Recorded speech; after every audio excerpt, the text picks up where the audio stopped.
Welcome back. इस video का topic है हमारा पाइथन ऑपरेटर्स। वैसे तो ऑपरेटर्स हर एक लैंग्वेज में एग्जिस्ट करते हैं, बट पाइथन के पास कुछ ऐसे यूनिक ऑपरेटर्स है जो अदर लैंग्वेजेस के पास अवेलेबल नहीं है। और मैं आप लोगों को ये भी बता देना चाहता हूँ कि जो आज का वीडियो है ये काफी इंपॉर्टेंट है, बिकॉज ऑपरेटर्स आपकी लॉजिक बिल्डिंग में काफी हेल्प करते हैं। तो इस वीडियो को काफी ध्यान से देखिएगा। कोड, थ्योरी एंड क्वेश्चंस का लिंक आपको डिस्क्रिप्शन में मिल जाएगा, तो अभी आप अपना पूरा टेंशन वीडियो को दीजिए। पाइथन के पास मल्टीपल ऑपरेटर्स है जो कि डिफरेंट डिफरेंट कैटेगरीज में डिवाइड है। हर ऑपरेटर किसी न किसी कैटेगरी को बिलोंग करता है। हमें जो पढ़ना है, सबसे पहले हम ये देखेंगे कि ऑपरेटर्स क्या होते हैं। उसके बाद हम ये देखेंगे कि उसकी डिफरेंट डिफरेंट कैटेगरीज क्या होती है। एंड देन उस कैटेगरीज में हमारे जितने भी ऑपरेटर्स हैं हम उन्हें इम्प्लीमेंट करके देखेंगे और उनकी वर्किंग को एग्जामिन करेंगे with the help of code. But friends, code start करने से पहले मैं आपके साथ कुछ जनरल टर्म्स डिस्कस करना चाहता हूँ, जैसे कि हमारा जो ऑपरेटर है ये क्या है। Operator is a set of characters. Set of character इसलिए बोल रहा हूँ क्योंकि हमारे पास एक से ज्यादा ऑपरेटर्स यहाँ पर अवेलेबल हैं। और ये कैरेक्टर किसके लिए यूज करते हैं? कुछ ऑपरेशंस परफॉर्म कराने के लिए। और ऑपरेशन किस पे परफॉर्म कराते हैं? डेटा पे। तो गाइस, आपको यहाँ पर तीन चीजें मिली। सबसे पहला operator, second is your operand and third is your operation. Operand क्या होता है? ऑपरेंड आपका वो डेटा होता है जिस पर आपका ऑपरेशन परफॉर्म कराया जाता है। लाइक मैंने बोला 2 + 3। ओके, तो यहाँ पे जो 2 और 3 है, इट इज योर डेटा, और आप इसे ऑपरेंड भी बोल सकते हो। प्लस इज योर ऑपरेटर, और इस कंप्लीट को मैं क्या बोलूंगा? ऑपरेशन। तो आई होप अब आप लोगों को ये पूरी की पूरी फ्लो समझ में आएगी कि क्या है। बेसिक टर्म्स है, बट आप लोगों को इसके बारे में पता होने चाहिए। अब मैं आप लोगों को ये बताऊंगा कि पाइथन में ऑपरेटर्स की कितनी कैटेगरीज है और वो कौन कौन सी है। पाइथन में फ्रेंड्स टोटल 7 कैटेगरीज है ऑपरेटर्स की। आप जैसे जैसे मैं आपको बोलते रहूंगा, आप इसे ऐसे ही सुनिएगा और मेमोराइज कर लीजिए, बहुत ईजी है। टोटल 7 कैटेगरीज हैं। कौन कौन सी है देखिए। सबसे पहले आपका arithmetic operator, comparison operator, logical operator, bitwise operator, assignment operator, identity operator and membership operator. तो ये सारे के सारे आपकी ऑपरेटर्स की कैटेगरीज है। इन कैटेगरीज में आपके मल्टीपल ऑपरेटर्स आप वहां पर अवेलेबल है, जिनको आप एग्जीक्यूट करा सकते हो और आप उनकी वर्किंग को एग्जामिन कर सकते हो डेटा के साथ। फ्रेंड्स, यहाँ पर मैंने अपना आइडियली ओपन कर लिया और हम स्टार्ट करते हैं अपना इम्प्लीमेंटेशन अर्थमेटिक ऑपरेटर से। तो देखते हैं कौन कौन से हमारे ऐसे हैं जो जिन्हें हम अर्थमेटिक ऑपरेटर्स कहेंगे। तो मैं यहाँ कमेंट में लिख देता हूँ, आप यहाँ पर फोकस कीजिए। Plus, minus, multiply, divide, after that modulo, and this is your exponent, और last is your floor division. Last वाला ऑपरेटर कौन सा आपका है? Floor division. ओके, हम इन सबको सबसे पहले इम्प्लीमेंट करके देखते हैं। ये आपका किसका पार्ट है? अर्थमेटिक ऑपरेटर्स का। तो इसी तरीके से हमें सारे के सारे ऑपरेटर्स इंप्लीमेंट करा के देखने हैं। तो मैं यहाँ पर टाइप करता हूँ, सबसे पहले मैं क्या यूजर से इनपुट कर ले लेता हूँ और उसे इंप्लीमेंट करा के देखता हूँ। तो मैंने आपको बताया था इनपुट फंक्शन का यूज कैसे करते हैं। मैंने यूजर से स्पेसिफिकली किसमें इनपुट मांगा है? इंट में। मैंने बोला इंट इनपुट यानी इंटीजर वैल्यू। मैंने उसे एक मैसेज भी थ्रो करा दिया है ताकि उसे पता चल जाए कि ये इनपुट कराना है। और ए में इनपुट ले लिया एंड बी में भी इनपुट ले लिया। इस तरीके से मैंने यूजर से ए एंड बी दोनों में इनपुट ले लिया है। मैं इन्हें ऑपरेटर के साथ एग्जीक्यूट कराता हूँ। यहाँ पे मैंने क्या करा है देखिए, पूरा कोड टाइप कर दिया है, सो दैट आप मेरी वीडियो की लेंथ ज़्यादा इंक्रीज ना हो। और ये बेसिक से ऑपरेशन थे, तो आपको ऐसे भी समझ में आ जाएंगे क्या करा था। मैं फिर से समझा देता हूँ। ए एंड बी मैंने यूजर से इनपुट लिया, जो भी यूजर इनपुट डालेगा मैंने उसे यहाँ पे प्रिंट कराया है। ओके, और अगर मैं चाहता हूँ तो यहाँ पर उसका टाइप भी प्रिंट करा लेता हूँ। तो लाइक यहाँ पर आप लिख सकते हो टाइप फंक्शन का भी यूज कर लो, आप लोगों के लिए फिजिबल हो जाएगा। आपको पता चल जाएगा कि यूजर ने किस टाइप का डाटा डाला है। अगर वो वैसे भी इंट के अलावा कुछ और इनपुट कराएगा तो आपका रन टाइम एरर आ ही जाएगा। तो आपको बस यहाँ पर फंक्शन का यूज करना है। देखो, फंक्शन का अब यहाँ पर वो डेटा प्रिंट हो जाएगा। अब क्या होगा, जैसे ये मेरे को यहाँ आएगा तो सबसे पहले एडिशन, फिर आपका सब्ट्रैक्शन, मल्टीप्लीकेशन, डिवीजन, इतना परफॉर्म होगा। After that modulus. मॉड्यूलस क्या रिटर्न करता है? आपका रिमाइंडर। अगर मैं क्या करता हूँ, सिंपल 5 को 4 से डिवाइड करता हूँ, 2 से डिवाइड करता हूँ, तो रिमाइंडर आएगा 1। तो यहाँ पर मुझे क्या रिमाइंडर रिटर्न मिलेगा? 1। और डिवीजन आपका क्वोशिएंट रिटर्न करता है। ओके, अब ये क्या है आपका एक्सपोनेंट। मींस अगर मैं लिखता हूँ 2 to the power 2, इसका मतलब क्या है? अगर मैं ए में भी 2 पास करता हूँ, बी में भी 2 पास करता हूँ, तो इसका मतलब होगा 2 to the power 2, which is equal to 4। Okay, and this is a floor division. ये क्या राउंड ऑफ वैल्यू रिटर्न करेगा आपके डिवीजन की। लाइक अगर आपने ए बाय बी करा है, लाइक 5/2 करा है, तो आउटपुट में क्या आएगा? 2.5। डिवीजन में आएगा 2.5 और फ्लोर डिवीजन में आएगा आपका 2, मतलब ये आपका क्या फ्लोट वैल्यू रिटर्न नहीं करेगा। गाइस फ्लोट वैल्यू बोलने का मतलब क्या है, ये आपकी राउंड ऑफ वैल्यू रिटर्न करेगा। रिटर्न ये फ्लोट भी कर सकता है, अगर आप यहाँ फ्लोट इनपुट दोगे तो फ्लोट भी रिटर्न करेगा, बट राउंड ऑफ में करेगा। लाइक 2.5 अगर आउटपुट आ रहा है, 2.6 आ रहा है, तो 2 पे उसे राउंड ऑफ कर देगा, इंक्रीज नहीं करेगा, डिक्रीज करेगा। अगर 2.9 भी आ रहा है तो आपको आउटपुट में 2 ही मिलेगा। ओके, सो मैं इसे ऑपरेट करता हूँ, फिर मेरा आउटपुट देखते हैं क्या आएगा। सो देखो ये मुझसे इनपुट मांग रहा है, सबसे पहले चलो मैंने यहाँ पे डाल दिया 7 और यहाँ पे मैंने इनपुट कराया 4। तो देखो सबसे पहले मेरा प्रिंट कराया ए क्या है बी, फिर 7+4, देन 7-4, मल्टीप्लीकेशन, डिवीजन में देखो क्या आया 1.75, मॉड में क्या आया 7/4, तो 3 रिमाइंडर बचेगा। ओके, सिंपल मैथमेटिकल ऑपरेशन है, and this is your exponent, मतलब 7⁴। आफ्टर दैट फ्लोर डिवीजन, तो देखो फ्लोर डिवीजन में क्या था, यहाँ पर देखो 1.75 आया था, तो उन्होंने क्या करा लास्ट का 7.75 लॉस कर दिया। ओके, अब मुझे क्या करा, इसे वैल्यू को राउंड ऑफ करके 1 पे प्रोवाइड कराया था। तो this is all your arithmetic operators. इससे अलावा और कोई भी ऐसा नहीं है जिसे आप अर्थमेटिक ऑपरेटर्स कह सकते हो। ये सारे के सारे क्या है आपके अर्थमेटिक ऑपरेटर्स है। लाइक यहाँ से यहाँ तक जितने भी ऑपरेटर्स हैं आपके, सारे के सारे अर्थमेटिक में एग्जिस्ट करते हैं। अब हम इसके बाद देखते हैं कि हमारे कंडीशनल ऑपरेटर्स क्या होते हैं। Sorry guys, it's comparison operators not conditional.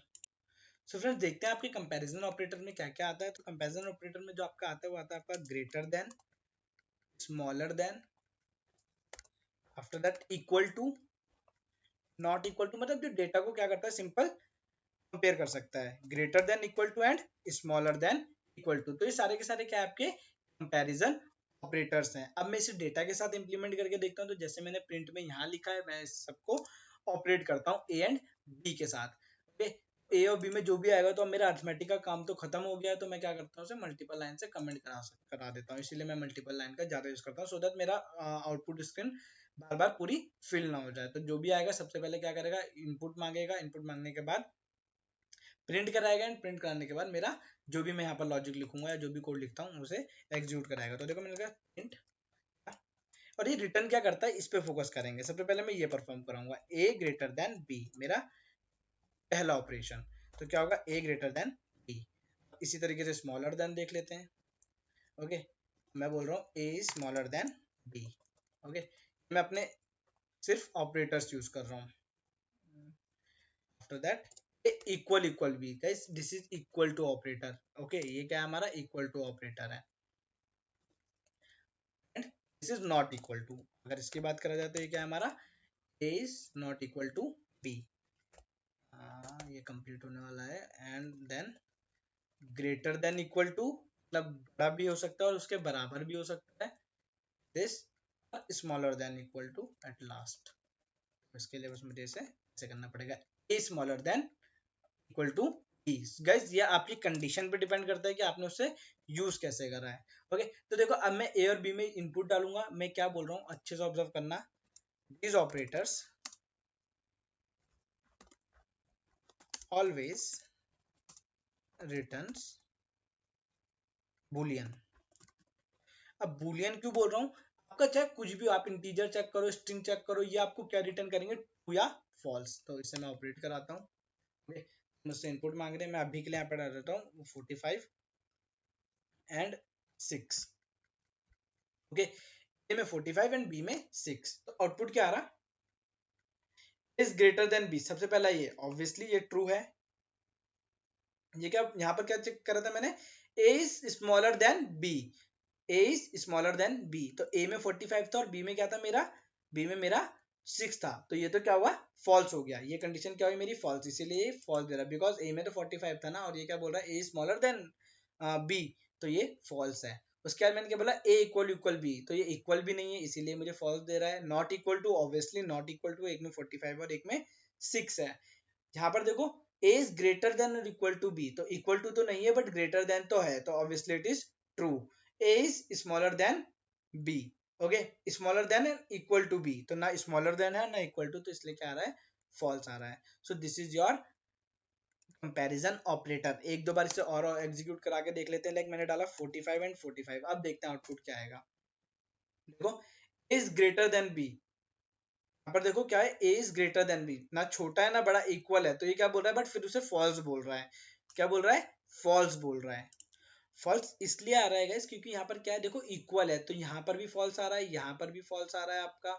Okay, this is your false, this is your false. यहाँ पर मैंने चेक करा दोनों इक्वल है, ऑब्वियसली दोनों इक्वल है। ओके, यहाँ पर देखो a is not equal to b, तो यहाँ पर क्या आ रहा है, फॉल्स आ रहा है, बट यहाँ पर देखो दोनों में ट्रू आ रहा है। क्या बोल रहा है, a इज ग्रेटर देन और इक्वल टू b, तो ये जो ट्रू आ रहा है वो ग्रेटर देन की वजह से नहीं आ रहा है, वो इक्वल टू की वजह से आ रहा है। और सेम हेयर। ओके, तो यहाँ पर आपके सारे केसेस कवर हो चुके हैं कंपैरिजन ऑपरेटर के। आगे देखते हैं फ्रेंड्स। अगर आपको अभी भी कंफ्यूजन हो रहा है कि ये कैसे हुआ, तो आपको सिंपल सा ट्रिक बताता हूँ, या फिर एक बस याद रखने की थोड़ी सी एक कंडीशन है जिससे आप इसे इजीली अंडरस्टैंड कर सकते हो। आपको हमेशा लेफ्ट वाले पे फोकस करना है, जो भी चेक करोगे लेफ्ट वालों के साथ चेक करोगे। Like a is greater than b. Okay, मतलब कि क्या है, ये इसके रिस्पेक्ट में, तो ट्रू तभी आएगा जब ये लेफ्ट में आपका वैल्यू स्पेसिफाई करेगा। ये ए स्मॉलर देन बी, देखो जो ए के रिस्पेक्ट में ही चेक हो रहा है। ओके, अब इस केस में तो राइट लेफ्ट नहीं हो सकता है, ठीक है, इस केस में भी नहीं हो सकता क्योंकि equal to not equal to तो आपके जस्ट न्यूट्रल ऑपरेटर्स की तरह एक्ट करते हैं। बट यहाँ पर देखो आप क्या है, यहाँ पर भी a is greater than equal to b, तो अगर ग्रेटर देन यहाँ पर चेक होगा सबसे पहले तो क्या, लेफ्ट साइड में, तो सबसे पहले आपको डेटा अपने लेफ्ट साइड के अकॉर्डिंग चलना है कि हाँ लेफ्ट साइड के ऊपर कंडीशन लगा दो।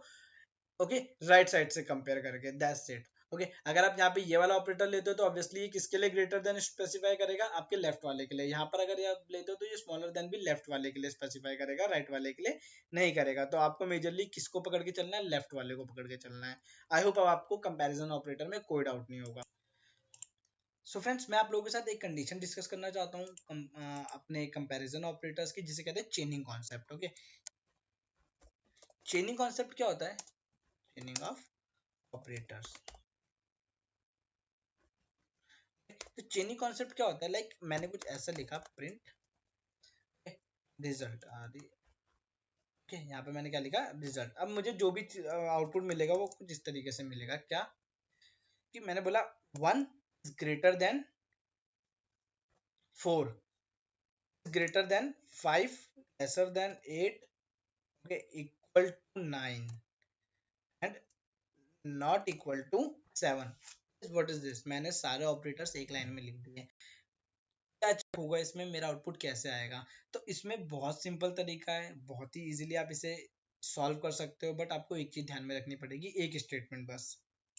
ये पॉइंट्स आपको याद रखने पड़ेंगे, क्या कि अगर आप दो ऑपरेंड से ज्यादा यूज करते हो तो क्या होगा, if all comparison returns true then only result is true. Means जितने भी ये कंपैरिजन है, लाइक ये कंपैरिजन हो गया, फिर उसके बाद ये एक कंपैरिजन हो गया, इसके बाद 5 और 8 का, 8 और 9 का, 9 एंड 7 का, तो जितने भी कंपैरिजन है अगर सारे के सारे ट्रू होंगे तभी आपका रिजल्ट ट्रू आएगा, और अगर एक भी फॉल्स हो गया इसमें से तो आपका आउटपुट फॉल्स आएगा। तो अभी के लिए तो देखो मेरा पहला वाला ही फॉल्स हो रहा है, तो इसलिए जो मेरा आउटपुट आएगा इसमें, ओके, तो देखो वो क्या आएगा, let me run this, run module. तो देखो आएगा मेरा आउटपुट, मैं यहाँ पर इनपुट कर लेता हूँ 45 एंड 65, कुछ भी डाल देते हैं। देखो अभी के लिए लास्ट वाला ऑब्जर्व करो, यहाँ पर क्या आ रहा है, फॉल्स आ रहा है। ट्रू लाने के लिए मुझे क्या करना पड़ेगा, सारी कंडीशंस को ट्रू करना पड़ेगा। अगर एक भी फॉल्स हुई तो मेरा आउटपुट फॉल्स आएगा, तो सारी कंडीशन ट्रू करने के लिए क्या करूंगा, आओ इसे बनाते हैं for true statement. Okay, for true. Okay, for true के लिए मुझे क्या करना पड़ेगा, सिंपल जस्ट 1 था is less than 4। Okay, okay, 4 is less than 5, true. Okay, उसके बाद क्या था, 5 5 इज लेस देन 8। ओके, यहाँ तक हो गया आपका। अब 8 क्या था, नॉट इक्वल टू था 9 के, और 9 भी नॉट इक्वल टू था आपके 7 के। तो अब अगर मैं इसे ऑपरेट करूंगा तो मुझे आउटपुट में क्या मिलेगा, 2 मिलेगा। तो मैं एक काम करता हूँ, इसे अभी के लिए कमेंट कर देता हूँ कोड को, कंप्लीट कोड को, क्योंकि मुझे सिर्फ लास्ट वाला ही एग्जीक्यूट कराना है, बाकी तो मेरा आप लोगों को समझ में आ गया है। तो मैं सिर्फ चेनिंग वाला ऑपरेट करूंगा, तो देखो ये ट्रू देगा और ये फॉल्स देगा। ऑपरेट कराता हूँ तो देखो यहाँ पर ये ट्रू आ रहा है और यहाँ पर ये फॉल्स आ रहा है। क्यों आ रहा है, क्योंकि यहाँ पर आपकी कुछ कंडीशंस फॉल्स रिटर्न कर रही है। अगर एक भी कंडीशन फॉल्स रिटर्न कर देगी तो आपका पूरा आउटपुट फॉल्स देगा। ओके, अगर आपको ट्रू लाना है तो आपके सारे के सारे स्टेटमेंट्स क्या होने चाहिए, ट्रू होनी चाहिए। जितने भी आप कंडीशंस लगा रहे हो सारे के सारे आपके आउटपुट में ट्रू रिटर्न करने चाहिए। सो गाइस, जितने भी कंस्ट्रेंट थे, जो भी था आपका कंपैरिजन ऑपरेटर्स के रिलेटेड, मैं आपको सारा कुछ बता चुका हूँ, कुछ नहीं बचा। सो फ्रेंड्स, इस वीडियो में इतना ही। बाकी हम नेक्स्ट वीडियो में डिस्कस करेंगे कि लॉजिकल ऑपरेटर्स क्या होते हैं और उनके कंस्ट्रेंट क्या क्या है। अगर आपको वीडियो अच्छा लगा है तो मेरी वीडियो को लाइक कीजिए, चैनल को सब्सक्राइब कीजिए। Till then, thank you guys.